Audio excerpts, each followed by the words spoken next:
अस्सलाम वालेकुम दोस्तों, क्या हाल है? उम्मीद है सारे ठीक ठाक हो। सुबह ने खेडने सो अपनी ज़िंदगी ने खूबसूरत जो वक्त ही हसन खेडने गुजारने सो। मेरा नाम दोस्तों मोहम्मद सकलैन है।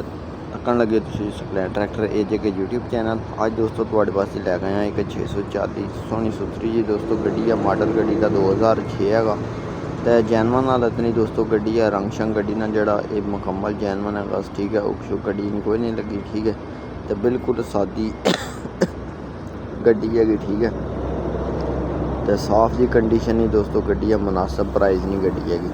तो जे सी तुसीं खरीदना चाहो तो रब्ता कर सकते हो। कोई दलाली शलाली कोई होर आनदवानी तुहाडा लगन लगा, ठीक है। मेरा काम है तुहानूं सिर्फ मालकां नाल रब्ता नंबर देना ते रब्ता मालकां नाल कराना। बाकी तुसीं जानी ते मालक जानी, घट वाधा करके सौदा तुसां करना आप, ठीक है।